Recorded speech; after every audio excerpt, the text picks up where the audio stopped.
오늘 예배 자리에 오신 여러분들을 환영하고 축복합니다. 우리 한번 오른쪽, 왼쪽, 앞에, 옆에 인사할까요? 참 잘 오셨습니다. 사랑합니다. 네.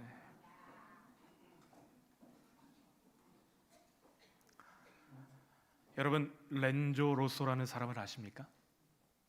그가 이런 유명한 말을 했습니다. 빈티지 청바지를 만들었을 때 세상은 우리를 바보라고 불렀다. 여러분의 꿈은 무엇입니까? 여러분이 정말 이루기를 원하시는 그것은 무엇입니까? 세계적인 패션 브랜드 디젤의 창업자인 렌조 로소는 말합니다. 바보가 되십시오. 그 꿈을 정말 이루기 원한다면 바보가 되셔야 합니다. 왜 이런 이야기가 나왔냐면 학창시절에 그의 친구가 렌조 로소에게 2m짜리 청바지를 선물하였습니다. 당시에 청바지는 천막 만드는 천으로 만들었기 때문에 너무 뻣뻣하고 딱딱한 것이죠. 이걸로 뭘 만들어야 되나 고민하다가 이 렌조 로소가 청바지를 들고 앞마당으로 달려갑니다. 그래서 무작정 시멘트 바닥에 청바지를 막 문지르는 거예요. 새로 선물 받은 바지인데 막 문지르는 것입니다. 그런데 놀랍게도 헌 청바지가 되어버린 이 새 청바지가 날개 돋친 듯 팔려나가기 시작합니다. 이것이 빈티지 진의 탄생입니다. 사람들이 그것을 보고서 말했습니다. 새 청바지에다 대고 무슨 짓이냐? 왜 멀쩡한 옷을 망가뜨리냐? 너 바보냐? 망하고 싶어서 안 달랐냐? 사람들이 뭐라고 했습니다. 그러나 그는 당당하게 바보가 되기로 결정합니다. 1996년 이탈리아 최고 기업의 선정되어서 프레미오 리술타티 상을 수상하였고요. 바로 그 다음에는 미국에서 꼽은 최고 기업의 이 디젤이 선정되었습니다. 렌조 로소가 발견한 바보가 되어야만 하는 이유는 이렇습니다. 우리는 현실을 본다. 바보는 현실 그 이상을 본다. 우리는 불평한다. 바보는 창조한다. 우리는 머리를 굴린다. 바보는 마음에 귀 기울인다. 우리는 생각한다. 바보는 실행한다. 우리는 아니오라고 말한다. 바보는 네라고 말한다.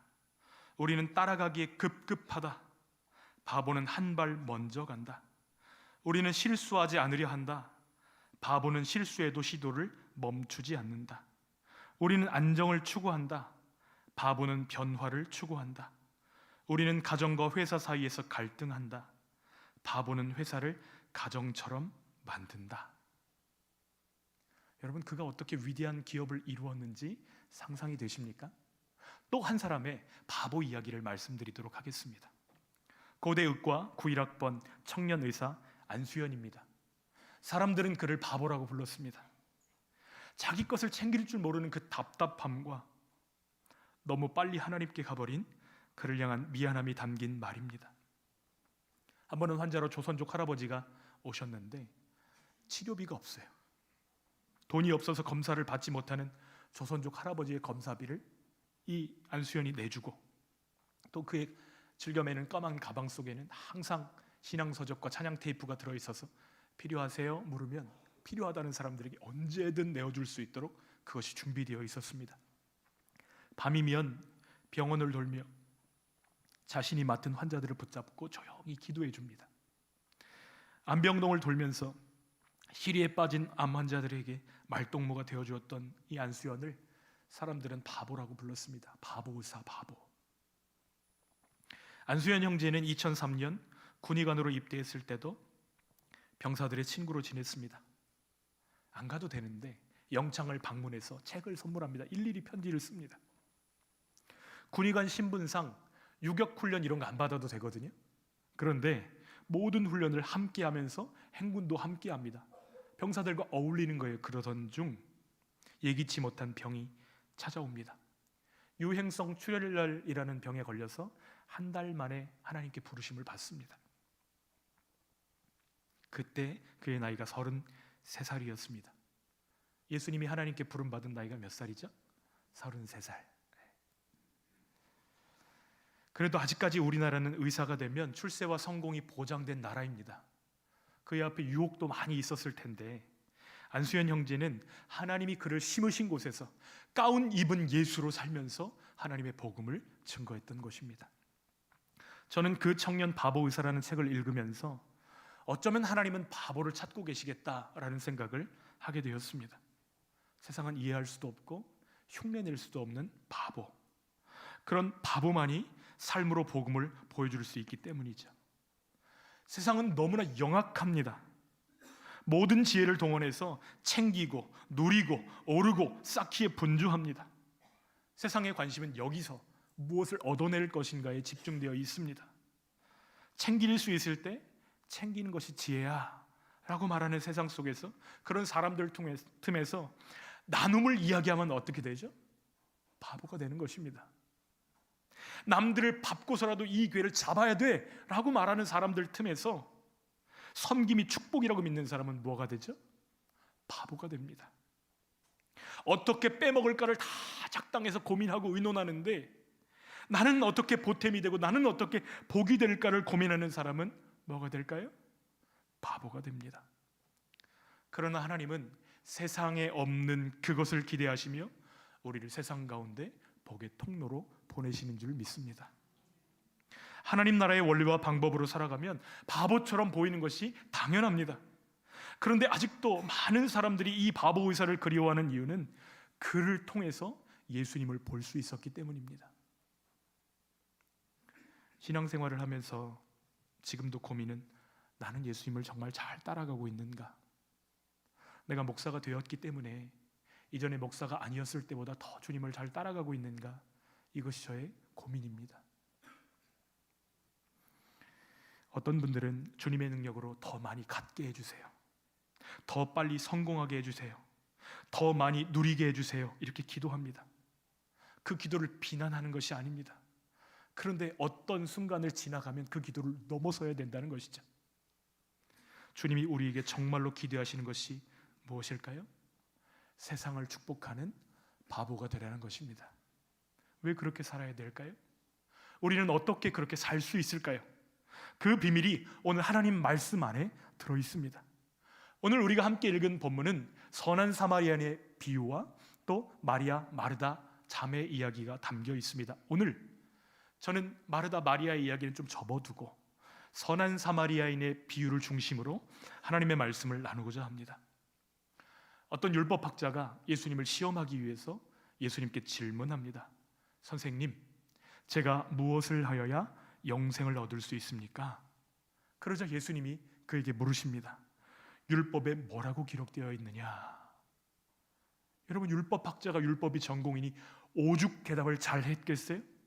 예수님이 물으십니다. 너는 어떻게 읽느냐? 그러자 율법학자가 대답합니다. 내 마음과 목숨과 뜻과 힘을 다해 주 너의 하나님을 사랑하고 내 이웃을 내 몸과 같이 사랑하라 하셨나이다. 예수님이 그에게 말씀하십니다. 네 말이 옳다. 이것을 행하라. 그러면 살 것이다. 이 사람이 자기를 옳게 보이고 싶어서 예수님께 질문을 하나 더 합니다. 그러면 누가 제 이웃입니까? 그때 예수님이 비유로 대답하시는 것이죠. 어떤 사람이 예루살렘에서 여리고로 내려가다가 강도를 만났다. 강도들이 이 사람을 많이 때리고 옷을 벗겨서 거반 죽은 상태로 버려두고 달아났는데, 마침 한 제사장이 그곳을 지나가다가 그 사람을 보았지만 곧 피해서 지나갔다. 얼마 후 어떤 레위인이 그 사람을 보았지만 그도 그를 못 본 척 피해서 돌아갔다. 그러나 이번에는 어떤 사마리아 사람이 그곳에 이르렀는데 그가 그 강도 만난 자를 보고 불쌍히 여겼다. 여러분, 사마리아 사람은 어떤 사람이죠? 일반적으로 유대인들이 개처럼 여기고 상종하지 않았던 그런 사람입니다. 그런데 그 사마리아인이 강도 만난 자를 불쌍히 여긴 것입니다. 어떻게 했냐면 그의 상처에 기름을 발라주고 포도주를 부어주고 붕대로 감싸줍니다.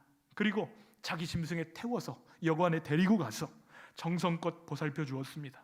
또 은화 2개를 여관 주인에게 내어밀면서 부탁합니다. 이 사람을 잘 보살펴 주십시오. 만일 돈이 더 들면 내가 돌아올 때에 갚겠습니다. 예수님이 물으십니다. 너는 이 세 사람들 중에 누가 강도 만난 자의 이웃이라고 생각하느냐? 율법학자가 뭐라고 대답했을까요? 자비를 베푼 자니이다. 그러자 예수님이 말씀하십니다. 가서 너도 이와 같이 하라. 여러분, 이 선한 사마리아인의 비유는 우리가 어렸을 때부터 정말 많이 들었던 비유입니다. 주일학교를 여러분이 다니셨다고 한다면 이 비유 배웠을까요? 못 배웠을까요? 다 배웠을 거예요. 특별히 이 비유의 내용에 대해서 막 자세히 풀어서 설명할 필요가 없을 정도로 많이 들었습니다. 이 비유로 인해서 수많은 병원들이 세워졌고, 수많은 자선기관들이 세워졌고, 수많은 사람들이 선교사로 나아가게 되었습니다. 적어도 이전 세기에는 그랬습니다. 그런데 이 본문이 오늘을 살아가는 우리들에게는 별 영향력이 없어 보입니다. 그 어느 때보다도 부유한 시대를 살고 있음에도 불구하고 그 어느 때보다도 행복하지 못하다고 말하는 이 비극의 이유가 무엇일까요? 답을 몰라서가 아닙니다. 하나님이 주신 답대로 살지 않고 있기 때문입니다. 주님은 오늘도 말씀하십니다. 이를 행하라, 그러면 살리라. 예수님의 비유에 담긴 핵심 메시지가 무엇이죠? 우리가 예수님의 긍휼로 섬김을 받았다고 한다면 그 긍휼을 가지고 나와 같은 처지에 있는 사람들에게 찾아가서 너도 그들에게 긍휼을 행하라는 것입니다. 우리가 어떤 일을 시작할 때 그 길을 먼저 가본 사람이 있다는 것은 우리에게 큰 용기를 줍니다. 오늘 예수님은 섬김의 두 모델을 우리에게 주고 계십니다.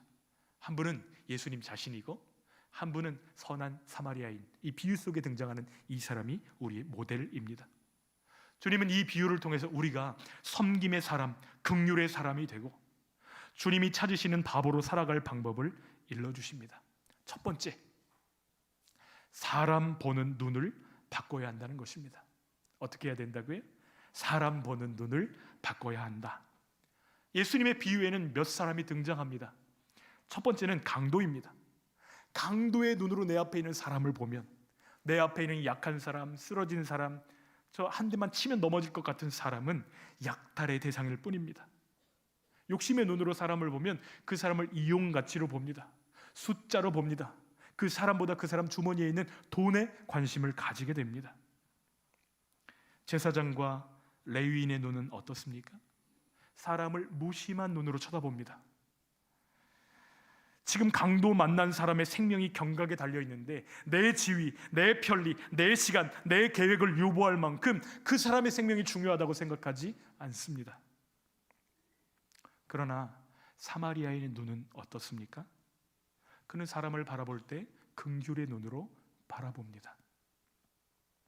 긍휼은 하나님의 가장 대표적인 성품입니다. 시편 103편 13절 같이 읽어볼까요?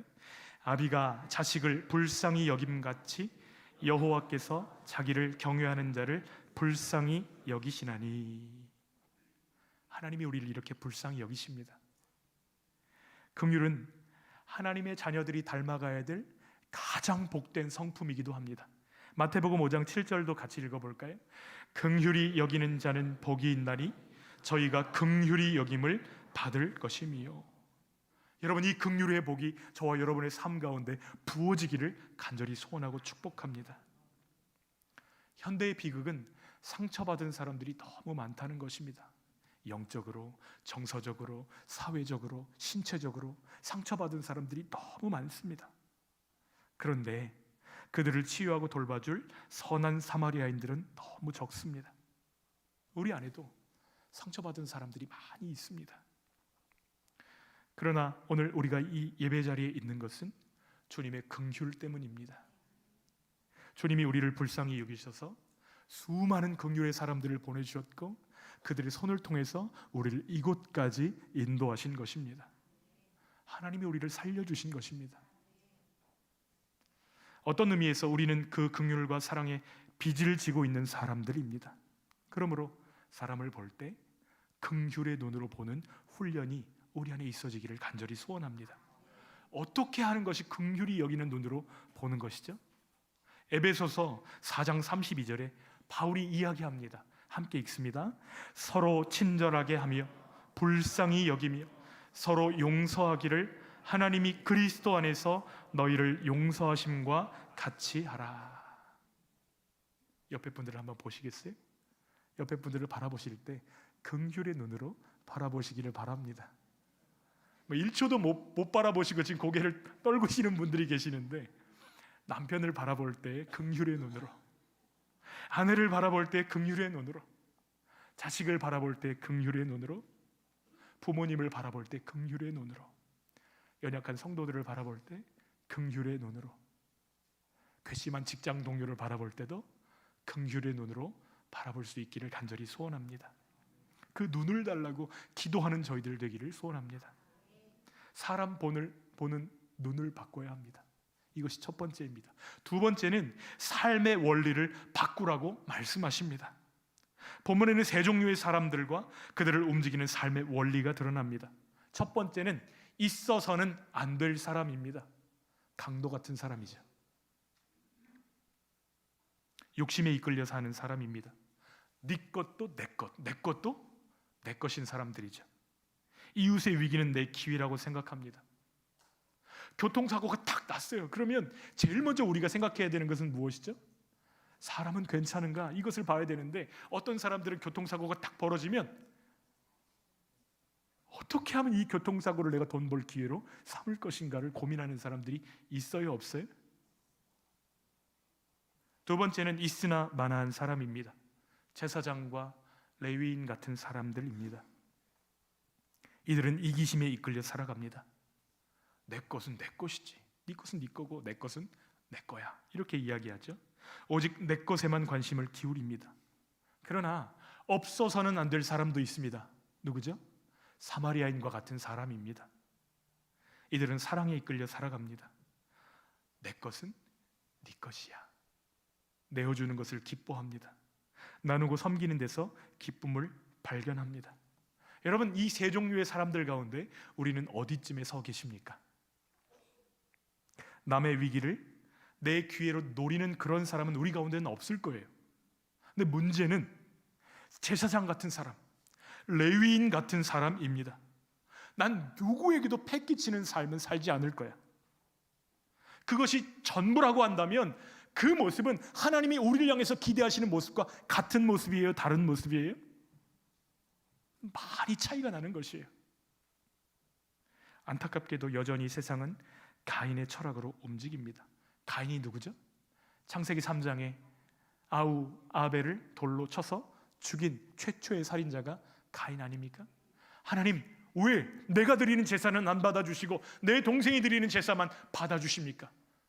그리고 괘씸하게 여겨가지고 동생을 쳐서 죽였습니다. 그러자 하나님께서 그에게 물으십니다. 내 아우 아벨이 어디 있느냐? 여러분, 하나님이 물으시는 것은 무엇이죠? 모르고 물으시는 것이 아니잖아요. 기회를 주시려고, 용서하시려고 가인을 불쌍히 여기셔서 물으시는 것인데, 가인이 이렇게 대답합니다. 제가 내 아우를 지키는 자입니까? 하나님이 주신 기회를 발로 차버리는 것입니다. 예수님의 비유 속에 강도 같은 사람은 나와 내 가족밖에 모르는 사람입니다. 제사장과 같은 사람은 내게 유익이 되는 사람만 상대하는 계산적인 사람입니다. 사마리아인 같은 사람은 주님을 닮아서 사랑의 경계를 점점 확장해가는 사람입니다. 예수님처럼, 선한 사마리아인처럼 우리도 살게 하시기를, 그렇게 살아내기를 간절히 소원합니다. 우리가 예수님 말씀을 따라 살지 않는, 더딘 순종하는 이유가 무엇이죠? 이것을 먼 이야기로 듣기 때문입니다.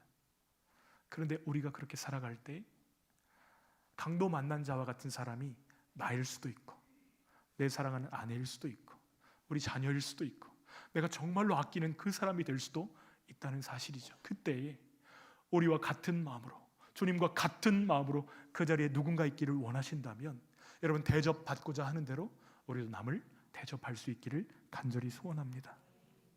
주님은 우리가 삶의 원리를 바꾸기를 원하십니다. 내 이웃이 누굽니까? 물어보는 율법 교사의 삶의 원리에서 나는 어떤 이웃이 되어야 마땅한가, 이것을 고민하고 하나님의 뜻으로 나아가는 선한 사마리아인처럼 주님 앞에 쓰임받기를 간절히 축복합니다. 하나님이 우리를 사랑하셔서 행하신 일들은 온통 바보 같은 일들 뿐입니다. 어떤 일을 행하셨죠? 왕이신 예수님이 종의 모습으로 오셨습니다. 창조주이신 예수님이 허리에 수건을 두르시고 종들이 하는 일들, 제자들의 발을 씻겨주십니다. 하나님을 거절하고 멸시한 우리들을 위해서 주님이 그 고통을 대신 당하셨습니다. 아버지 하나님께 버림받는 그 고통을 참으시면서도 우리를 버리지 않으셨습니다. 당신의 생명과 우리의 생명을 바꾸셨습니다. 우리가 이러한 긍휼을 입었습니다. 주님의 긍휼히 여기심을 받았기 때문에도 그렇지만 긍휼히 여기는 자가 긍휼히 여김을 받을 것이다 하신 약속을 믿으며 주님이 찾으시는 바보로 살아가는 저와 여러분 되시기를 간절히 축원합니다.